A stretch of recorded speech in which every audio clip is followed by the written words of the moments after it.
Hi ವೀಕ್ಷಕರೇ, ಎಲ್ಲರಿಗೂ ನಮಸ್ಕಾರ.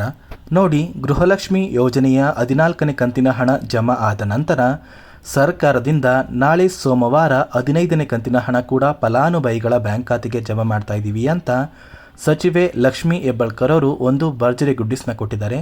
ಹೌದು ವೀಕ್ಷಕರೇ, ನಾಳೆ ನವೆಂಬರ್ 18 ಅಂದರೆ ಸೋಮವಾರದಂದು ಪ್ರತಿಯೊಂದು ಫಲಾನುಭವಿಗಳ ಬ್ಯಾಂಕ್ ಖಾತೆಗೆ ಸರ್ಕಾರದಿಂದ ಗೃಹಲಕ್ಷ್ಮಿ ಯೋಜನೆಯ 15ನೇ ಕಂತಿನ ಹಣ ಜಮಾ ಮಾಡ್ತಾ ಇದ್ದೀವಿ ಅಂತ ಸಚಿವೆ ಲಕ್ಷ್ಮೀ ಹೆಬ್ಬಾಳ್ಕರ್ ಅವರು ಪ್ರತಿಯೊಂದು ಫಲಾನುಭವಿಗಳಿಗೆ ಭರ್ಜರಿ ಗುಡ್ಡಿಸ್ನ ಕೊಟ್ಟಿದ್ದು, ಕರ್ನಾಟಕದಲ್ಲಿ ಇರುವಂತಹ ಯಾವ ಜಿಲ್ಲೆಗಳ ಫಲಾನುಭವಿಗಳ ಬ್ಯಾಂಕ್ ಖಾತೆಗೆ ಈ ಹಣ ಜಮಾ ಆಗಲಿದೆ ಅಂತ ನಾನು ನಿಮಗೆ ಈ ಒಂದು ವಿಡಿಯೋದಲ್ಲಿ ಮಾಹಿತಿನ ಕೊಡ್ತಾ ಇದ್ದೀನಿ.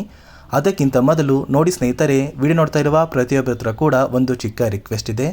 ನೀವೇನಾದ್ರೂ ಇನ್ನೂ ಕೂಡ ನನ್ನ ಚಾನಲ್ನ ಸಬ್ಸ್ಕ್ರೈಬ್ ಆಗಿಲ್ಲ ಅಂದರೆ ದಯವಿಟ್ಟು ಪ್ರತಿಯೊಬ್ಬರು ಚಾನಲ್ನ ಸಬ್ಸ್ಕ್ರೈಬ್ ಮಾಡ್ಕೊಳ್ಳಿ, ಹಾಗೆ ವಿಡಿಯೋಗೆ ಒಂದು ಲೈಕ್ನ ಕೊಡಿ. ಹೌದು ಸ್ನೇಹಿತರೆ, ಗೃಹಲಕ್ಷ್ಮಿ ಯೋಜನೆಯ ಪ್ರತಿಯೊಂದು ಫಲಾನುಭವಿಗಳ ಬ್ಯಾಂಕ್ ಖಾತೆಗೆ ಸರ್ಕಾರದಿಂದ ನಾವು 15ನೇ ಕಂತಿನ ಹಣನ ಜಮಾ ಮಾಡ್ತಾ ಇದ್ದೀವಿ ಅಂತ ಸಚಿವೆ ಲಕ್ಷ್ಮೀ ಹೆಬ್ಬಾಳ್ಕರ್ ಅವರು ಪ್ರತಿಯೊಂದು ಫಲಾನುಭವಿಗಳಿಗೆ ಭರ್ಜರಿ ಗುಡ್ಡಿಸ್ನ ಕೊಟ್ಟಿದ್ದು, ನಾಳೆ ಸೋಮವಾರ ಅಂದರೆ ನವೆಂಬರ್ 18ರಂದು ಪ್ರತಿಯೊಂದು ಫಲಾನುಭವಿಗಳ ಬ್ಯಾಂಕ್ ಖಾತೆಗೆ DBT ಮೂಲಕ 15ನೇ ಕಂತಿನ ಹಣ ಜಮಾ ಆಗಲಿದೆ. ಇಲ್ಲಿಯವರೆಗೂ ಸರ್ಕಾರದಿಂದ ಯಾರಿಗೆಲ್ಲ ಗೃಹಲಕ್ಷ್ಮಿ ಯೋಜನೆಯ 13 ಅಥವಾ 14ನೇ ಕಂತಿನ ಹಣ ಜಮಾ ಆಗಿದೆ, ಇಂತಹ ಫಲಾನುಭವಿಗಳಿಗೆ ಸರ್ಕಾರ 15ನೇ ಕಂತಿನ ಹಣನ ಸೋಮವಾರದಿಂದ ಜಮಾ ಮಾಡ್ತಾ ಇದ್ದು, ಕರ್ನಾಟಕದಲ್ಲಿ ಇರುವಂತಹ ಪ್ರತಿಯೊಂದು ಜಿಲ್ಲೆಗಳಿಗೂ 4 ಹಂತಗಳಲ್ಲಿ ಗೃಹಲಕ್ಷ್ಮಿ ಯೋಜನೆಯ ಹಣನ ಜಮಾ ಮಾಡ್ತಾ ಇದ್ದೀವಿ ಅಂತ ಸಚಿವೆ ಲಕ್ಷ್ಮೀ ಹೆಬ್ಬಾಳ್ಕರ್ ಅವರು ಒಂದು ಪಟ್ಟಿಯನ್ನು ಕೂಡ ಬಿಡುಗಡೆ ಮಾಡಿದ್ದಾರೆ. ಹಾಗಾದರೆ ಬನ್ನಿ ವೀಕ್ಷಕರೇ, ಯಾವ ಜಿಲ್ಲೆಗಳಿಗೆ ಯಾವ ಹಂತಗಳಲ್ಲಿ ಹಣ ಜಮಾ ಆಗ್ತಾ ಇದೆ ಅಂತ ತಿಳ್ಕೊಳ್ಳೋಣ. ನೋಡಿ ಸ್ನೇಹಿತರೆ, ಮೊದಲ ಹಂತದಲ್ಲಿ ಬೆಂಗಳೂರು ನಗರ, ಬೆಂಗಳೂರು ಗ್ರಾಮಾಂತರ, ರಾಮನಗರ, ಚಿಕ್ಕಬಳ್ಳಾಪುರ, ಚಿತ್ರದುರ್ಗ, ದಾವಣಗೆರೆ, ಕೋಲಾರ, ಶಿವಮೊಗ್ಗ ಮತ್ತು ತುಮಕೂರು ಈ ಜಿಲ್ಲೆಗಳ ಪ್ರತಿಯೊಂದು ಫಲಾನುಭವಿಗಳಿಗೆ 15ನೇ ಕಂತಿನ ಹಣ ಮತ್ತು 14ನೇ ಕಂತಿನ ಹಣ ಜಮಾ ಆಗಲಿದೆ. ಅದೇ ರೀತಿ ಎರಡನೆಯ ಹಂತದಲ್ಲಿ ಬಾಗಲಕೋಟೆ, ಬೆಳಗಾವಿ, ವಿಜಯಪುರ, ಧಾರವಾಡ, ಗದಗ, ಹಾವೇರಿ ಮತ್ತು ಉತ್ತರ ಕನ್ನಡ ಈ ಜಿಲ್ಲೆಗಳಿಗೂ ಕೂಡ 15ನೇ ಕಂತಿನ ಹಣ ಮತ್ತು 14ನೇ ಕಂತಿನ ಹಣ ಜಮಾ ಆಗಲಿದೆ. ಮತ್ತೆ ಸ್ನೇಹಿತರೆ, ಮೂರನೆಯ ಹಂತದಲ್ಲಿ ಚಾಮರಾಜನಗರ, ಚಿಕ್ಕಮಗಳೂರು, ದಕ್ಷಿಣ ಕನ್ನಡ, ಹಾಸನ, ಕೊಡಗು, ಮಂಡ್ಯ, ಮೈಸೂರು ಮತ್ತು ಉಡುಪಿ ಈ ಜಿಲ್ಲೆಗಳಿಗೆ ಮೂರನೆಯ ಹಂತದಲ್ಲಿ ಗೃಹಲಕ್ಷ್ಮಿ ಯೋಜನೆಯ ಹಣ ಜಮಾ ಆಗಲಿದ್ದು, ನಾಲ್ಕನೆಯ ಹಂತದಲ್ಲಿ ಬಳ್ಳಾರಿ, ಬೀದರ್, ಕಲಬುರಗಿ, ಕೊಪ್ಪಳ, ರಾಯಚೂರು, ಯಾದಗಿರಿ ಮತ್ತು ವಿಜಯನಗರ ಈ ಜಿಲ್ಲೆಗಳ ಪ್ರತಿಯೊಂದು ಫಲಾನುಭವಿಗಳಿಗೆ 4ನೆಯ ಹಂತದಲ್ಲಿ 14ನೇ ಕಂತಿನ ಹಣದ ಜೊತೆ 15ನೇ ಕಂತಿನ ಹಣ ಕೂಡ ನಾಳೆ ಸೋಮವಾರ ನಿಮ್ಮ ಪ್ರತಿಯೊಂದು ಫಲಾನುಭವಿಗಳ ಬ್ಯಾಂಕ್ ಖಾತೆಗೆ ಜಮಾ ಆಗ್ತಾ ಇದೆ. ಯಾರೆಲ್ಲ ಫಲಾನುಭವಿಗಳು ಗೃಹಲಕ್ಷ್ಮಿ ಯೋಜನೆಯ ಒಟ್ಟು 14 ಕಂತಿನ ಹಣನ ಪಡ್ಕೊಂಡಿದ್ದೀರಾ, ಇಂತಹ ಫಲಾನುಭವಿಗಳಿಗೆ ಮೊದಲು ನಿಮ್ಮ ಬ್ಯಾಂಕ್ ಖಾತೆಗೆ 15ನೇ ಕಂತಿನ ಹಣ ಜಮಾ ಆಗ್ತಾ ಇದೆ. ಒಂದು ವೇಳೆ ಗೃಹಲಕ್ಷ್ಮಿ ಯೋಜನೆಯ 14ನೇ ಕಂತಿನ ಹಣ ಇನ್ನೂ ಕೂಡ ಬಂದಿಲ್ಲ ಅಂದರೆ ಫಲಾನುಭವಿಗಳ ಬ್ಯಾಂಕ್ ಖಾತೆಗೆ ಒಟ್ಟಿಗೆ 4,000 ಹಣ ಜಮಾ ಆಗುವಂತಹ ಸಾಧ್ಯತೆ ತುಂಬಾ ಇದೆ. ಸರ್ಕಾರದಿಂದ ಆದಷ್ಟು ಬೇಗ ಗೃಹಲಕ್ಷ್ಮಿ ಯೋಜನೆಯ ಈ 15ನೇ ಕಂತಿನ ಹಣನ ಜಮಾ ಮಾಡ್ತಾ ಇದ್ದೀವಿ ಅಂತ ಸಚಿವೆ ಲಕ್ಷ್ಮೀ ಹೆಬ್ಬಾಳ್ಕರ್ ಅವರು ಪ್ರತಿಯೊಂದು ಫಲಾನುಭವಿಗಳಿಗೆ ಮುಖ್ಯವಾದ ಮಾಹಿತಿನ ಕೊಟ್ಟಿದ್ದು, ನಿಮ್ಮ ಬ್ಯಾಂಕ್ ಖಾತೆಗೆ ಆದಷ್ಟು ಬೇಗ ಗೃಹಲಕ್ಷ್ಮಿ ಯೋಜನೆಯ ಹಣ ಜಮಾ ಆಗ್ತಾ ಇದೆ. ಮತ್ತು ಸ್ನೇಹಿತರೆ, ಗೃಹಲಕ್ಷ್ಮಿ ಯೋಜನೆಯ 15ನೇ ಕಂತಿನ ಹಣನ ನೀವು ಪಡ್ಕೋಬೇಕು ಅಂದರೆ ಸರ್ಕಾರದಿಂದ ಪ್ರತಿಯೊಂದು ಫಲಾನುಭವಿಗಳಿಗೆ 5 ಮುಖ್ಯವಾದ ಹೊಸ ನಿಯಮಗಳನ್ನ ಜಾರಿಗೆ ತಂದಿದ್ದಾರೆ. ಈ 5 ನಿಯಮದ ಆಧಾರದ ಮೇಲೇ ನಿಮ್ಮ ಬ್ಯಾಂಕ್ ಖಾತೆಗೆ ಗೃಹಲಕ್ಷ್ಮಿ ಯೋಜನೆಯ ಹಣ ಜಮಾ ಮಾಡ್ತಾ ಇರೋದು. ಮೊದಲನೆಯ ಒಂದು ನಿಯಮ ಬಂದು, ನೀವು ಹೊಂದಿರುವಂತಹ ಒಂದು ರೇಷನ್ ಕಾರ್ಡ್ ಏನಿದೆ, ಆ ಒಂದು ರೇಷನ್ ಕಾರ್ಡ್ಗೆ ನಿಮ್ಮ ಮನೆಯ ಪ್ರತಿಯೊಂದು ಸದಸ್ಯರ ಆಧಾರ್ ಕಾರ್ಡ್ನ ಲಿಂಕ್ ಮಾಡಿಸ್ಬೇಕು. ಒಂದು ವೇಳೆ ನಿಮ್ಮ ಮನೆಯ ಸದಸ್ಯರ ಯಾರಾದ್ರೂ ಆಧಾರ್ ಕಾರ್ಡ್ನ ಇನ್ನೂ ಕೂಡ ಲಿಂಕ್ ಮಾಡಿಸಿಲ್ಲ ಅಂದರೆ ಆದಷ್ಟು ಬೇಗ ಲಿಂಕ್ ಮಾಡಿಸ್ಕೊಳ್ಳಿ. ನಂತರ ಪ್ರತಿಯೊಂದು ಫಲಾನುಭವಿಗಳಿಗೆ ಹಣ ಜಮಾ ಆಗುತ್ತೆ.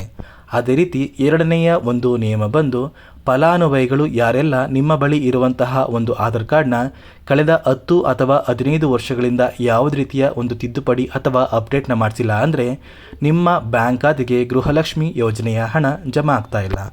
ಅದೇ ರೀತಿ ಮೂರನೆಯ ಒಂದು ನಿಯಮ ಬಂದು ಸರ್ಕಾರದಿಂದ ಬರುವಂತಹ ಒಂದು ರೇಷನ್ ಅಂದರೆ ಅನ್ನಭಾಗ್ಯ ಯೋಜನೆಯ ಅಕ್ಕಿ ಇರ್ಬೋದು ಅಥವಾ ರೇಷನ್ ಇರ್ಬೋದು. ನೀವು ಕಳೆದ 3 ತಿಂಗಳಲ್ಲಿ ಯಾವುದೇ ರೀತಿಯ ಒಂದು ರೇಷನ್ನ ಪಡ್ಕೊಂಡಿಲ್ಲ ಅಂದರೆ ಸರ್ಕಾರ ನಿಮ್ಮ ಬಳಿ ಇರುವಂತಹ ರೇಷನ್ ಕಾರ್ಡ್ನ ಕ್ಯಾನ್ಸಲ್ ಮಾಡಿ ಗೃಹಲಕ್ಷ್ಮಿ ಯೋಜನೆಯ ಹಣನ ನಿಮ್ಮ ಬ್ಯಾಂಕ್ ಖಾತೆಗೆ ಜಮಾ ಮಾಡೋದಿಲ್ಲ. ಅದೇ ರೀತಿ 4ನೆಯ ಒಂದು ನಿಯಮ ಬಂದು ನೀವು ಅಥವಾ ನಿಮ್ಮ ಮನೆಯ ಸದಸ್ಯರಲ್ಲಿ ಯಾರು ಕೂಡ ಸರ್ಕಾರಿ ನೌಕರರಾಗಿ ಕಾರ್ಯನಿರ್ವಹಿಸ್ತಾ ಇರಬಾರ್ದು. ಒಂದು ವೇಳೆ ಇತ್ತೀಚೆಗೆ ಅಷ್ಟೇ ನಿಮ್ಮ ಮನೆಯ ಸದಸ್ಯರು ಏನಾದ್ರೂ ಸರ್ಕಾರಿ ನೌಕರರಾಗಿ ಕೆಲಸ ನಿರ್ವಹಿಸ್ತಾ ಇದ್ದರೆ ನಿಮ್ಮ ಬ್ಯಾಂಕ್ ಖಾತೆಗೆ ಗೃಹಲಕ್ಷ್ಮಿ ಯೋಜನೆಯ 2,000 ಹಣ ಜಮಾ ಆಗೋದಿಲ್ಲ. ಅದೇ ರೀತಿ 5ನೆಯ ಒಂದು ನಿಯಮ ಬಂದು ನೀವು ಸರ್ಕಾರಕ್ಕೆ ಅಥವಾ ನಿಮ್ಮ ಕುಟುಂಬದ ಸದಸ್ಯರು ಯಾರೇ ಕೂಡ ಸರ್ಕಾರಕ್ಕೆ ತೆರಿಗೆನ ಕಟ್ತಾ ಇರಬಾರ್ದು, ಅಂದರೆ ಟ್ಯಾಕ್ಸ್ನ ಪೇ ಮಾಡ್ತಾ ಇರಬಾರ್ದು. ಒಂದು ವೇಳೆ ನಿಮ್ಮ ಮನೆಯ ಸದಸ್ಯರು ಅಥವಾ ನೀವು ಸರ್ಕಾರಕ್ಕೆ ಟ್ಯಾಕ್ಸ್ನ ಪೇ ಮಾಡ್ತಾ ಇದ್ದರೆ ಗೃಹಲಕ್ಷ್ಮಿ ಯೋಜನೆಯ 14ನೇ ಕಂತಿನ ಹಣನೂ ಬರೋದಿಲ್ಲ ಮತ್ತು 15ನೇ ಕಂತಿನ ಹಣ ಕೂಡ ನಿಮ್ಮ ಬ್ಯಾಂಕ್ ಖಾತೆಗೆ ಜಮಾ ಮಾಡೋದಿಲ್ಲ ಅಂತ ಸಚಿವೆ ಲಕ್ಷ್ಮೀ ಹೆಬ್ಬಾಳ್ಕರ್ ಅವರು ಪ್ರತಿಯೊಂದು ಫಲಾನುಭವಿಗಳಿಗೆ ಈ 5 ಹೊಸ ನಿಯಮಗಳನ್ನ ಜಾರಿಗೆ ತಂದಿದ್ದಾರೆ. ಈ ಒಂದು ನಿಯಮದ ಆಧಾರದ ಮೇಲೇ ಪ್ರತಿಯೊಂದು ಫಲಾನುಭವಿಗಳಿಗೆ ಮುಂದಿನ ದಿನಗಳಲ್ಲಿ ಸರ್ಕಾರದಿಂದ ಬರುವಂತಹ ಪ್ರತಿಯೊಂದು ಸೌಲಭ್ಯಗಳು ಸಿಗೋದು. ಅದೇ ರೀತಿ ಗೃಹಲಕ್ಷ್ಮಿ ಯೋಜನೆಯ ಪೆಂಡಿಂಗ್ ಇರುವ ಹಣ ನಮ್ಮ ಬ್ಯಾಂಕ್ ಖಾತೆಗೆ ಜಮಾ ಆಗ್ತಾ ಇಲ್ಲ ಅಂತ ಸಾಕಷ್ಟು ಫಲಾನುಭವಿಗಳು ಕಮೆಂಟಲ್ಲಿ ಹೇಳ್ತಾ ಇದ್ದೀರಾ. ನೋಡಿ ಸ್ನೇಹಿತರೆ, ಯಾರೆಲ್ಲ ಫಲಾನುಭವಿಗಳು ಪೆಂಡಿಂಗ್ ಹಣ ನಮ್ಮ ಬ್ಯಾಂಕ್ ಖಾತೆಗೆ ಜಮಾ ಆಗಿಲ್ಲ ಅಂತ ಹೇಳ್ತಾ ಇದ್ದೀರಾ, ಆದಷ್ಟು ಬೇಗ ನಿಮ್ಮ ಊರಿಗೆ ಹತ್ತಿರವಿರುವ ಮಹಿಳಾ ಮತ್ತು ಮಕ್ಕಳ ಅಭಿವೃದ್ಧಿ ಇಲಾಖೆಗೆ ಭೇಟಿ ನೀಡಿ ಯಾವ ಕಾರಣಕ್ಕೆ ನಿಮ್ಮ ಬ್ಯಾಂಕ್ ಖಾತೆಗೆ ಹಣ ಜಮಾ ಆಗ್ತಾ ಇಲ್ಲ ಅಂತ ತಿಳ್ಕೊಳ್ಳಿ. ಅಲ್ಲಿ ಇರುವಂತಹ ಒಂದು ಇಲಾಖೆಯ ಅಧಿಕಾರಿಗಳು ನಿಮ್ಮ ಬ್ಯಾಂಕ್ ಖಾತೆಗೆ ಯಾವ ಸಮಸ್ಯೆಯಿಂದ ಹಣ ಜಮಾ ಆಗ್ತಾ ಇಲ್ಲ ಅಂತ ನಿಮಗೆ ಸಹಾಯ ಮಾಡಿ ಕೆಲವೇ ದಿನಗಳಲ್ಲಿ ನಿಮ್ಮ ಬ್ಯಾಂಕ್ ಖಾತೆಗೆ ಪೆಂಡಿಂಗ್ ಇರುವಂತಹ ಗೃಹಲಕ್ಷ್ಮಿ ಯೋಜನೆಯ ಹಣ ಜಮಾ ಆಗೋದಕ್ಕೆ ಇಲಾಖೆಯ ಅಧಿಕಾರಿಗಳು ಸಹಾಯ ಮಾಡ್ತಾರೆ. ಸಾಕಷ್ಟು ಫಲಾನುಭವಿಗಳು ಈ ಒಂದು ಇಲಾಖೆಗೆ ಭೇಟಿ ನೀಡಿದ ನಂತರ ಅವರ ಬ್ಯಾಂಕ್ ಖಾತೆಗೆ ಪೆಂಡಿಂಗ್ ಇರುವಂತಹ ಗೃಹಲಕ್ಷ್ಮಿ ಯೋಜನೆಯ ಎಲ್ಲ ಕಂತಿನ ಹಣ ಕೂಡ ಜಮಾ ಆಗ್ತಾ ಇದೆ.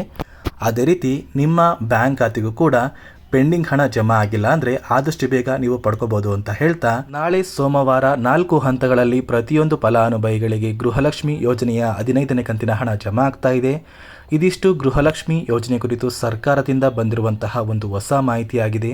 ನಾನು ಕೊಟ್ಟಿರುವಂತಹ ಮಾಹಿತಿ ನಿಮಗೆ ಇಷ್ಟ ಆಗಿದ್ರೆ ದಯವಿಟ್ಟು ಪ್ರತಿಯೊಬ್ಬರೂ ನನ್ನ ಚಾನಲ್ನ ಸಬ್ಸ್ಕ್ರೈಬ್ ಮಾಡ್ಕೊಳ್ಳಿ, ಹಾಗೆ ವಿಡಿಯೋಗೆ ಒಂದು ಲೈಕ್ನ ಕೊಡಿ.